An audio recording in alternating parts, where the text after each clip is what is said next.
Assalamualaikum warahmatullahi wabarakatuh. Perkenalkan, nama saya Ridho Oktrimolana, NIM 2023-2016.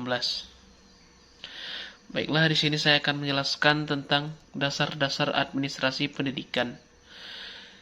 Yang pertama, pengertian administrasi pendidikan. Berdasarkan etimologi, administrasi berasal dari bahasa Latin yang terdiri dari ad, artinya intensif, dan ministrarer, artinya melayani, membantu atau mengarahkan. Jadi pengertian administrasi adalah melayani secara intensif. Dari perkataan administrarer terbentuk kata benda, yaitu administrario, dan kata administraus, yang kemudian masuk ke dalam bahasa Inggris yakni administrations. Selain itu dikenal juga trati yang berasal dari kata Belanda, namun memiliki arti yang lebih sempit sebab terbatas pada aktivitas ketatausahaan, yaitu kegiatan penyusunan dan pencatatan keterangan yang diperoleh secara sistematis.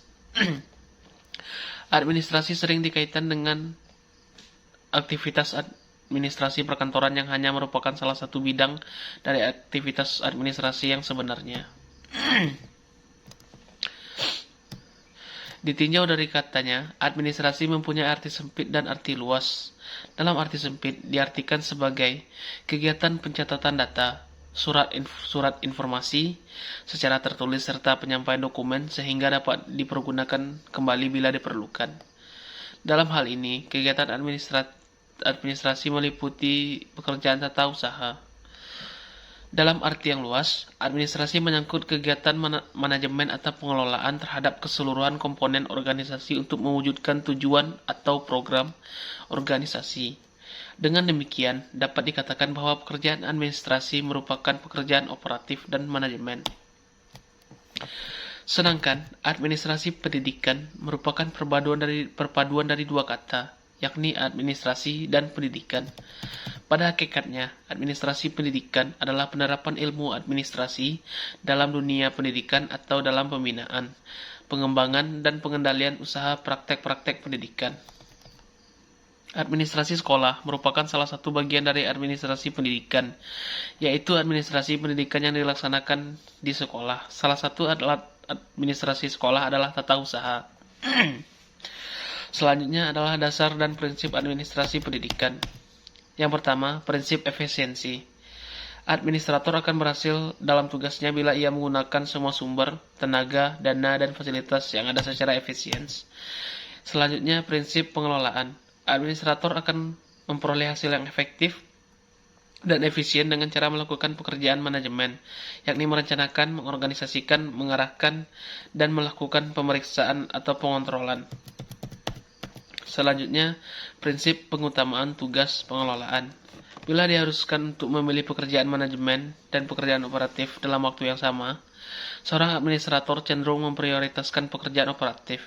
Namun ia sebaliknya tidak memfokuskan perhatian pada pekerjaan operatif saja, karena bila ia hanya berkecimpung dalam tugas-tugas operatif saja, maka pekerjaan pokoknya akan terbengkalai.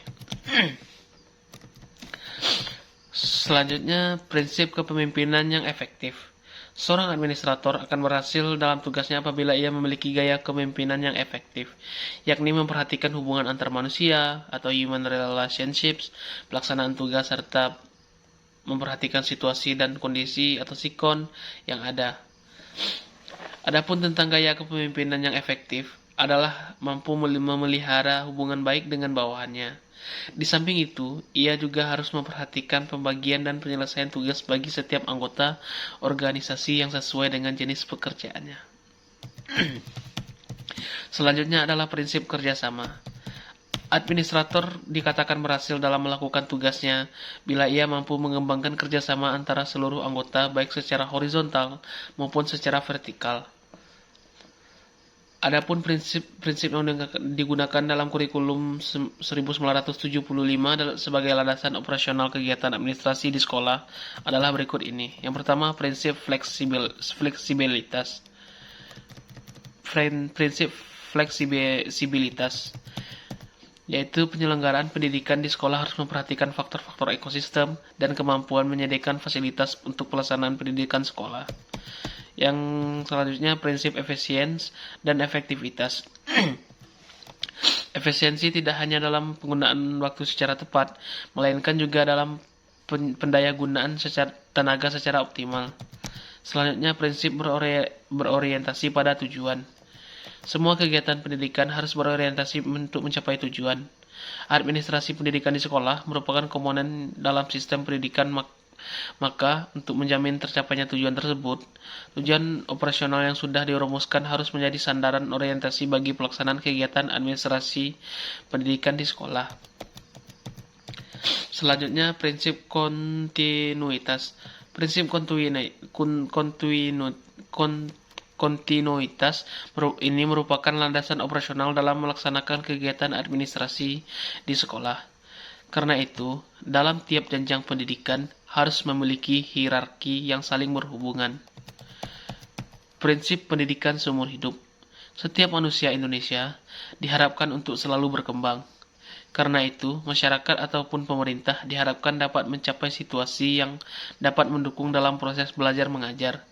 Dalam pelaksanaan administrasi pendidikan, prinsip tersebut perlu digunakan sebagai landasan operasional. Baiklah, hanya itu yang dapat saya sampaikan. Terlebih terkurangnya saya mohon maaf. Saya tutup dengan Assalamualaikum warahmatullahi wabarakatuh.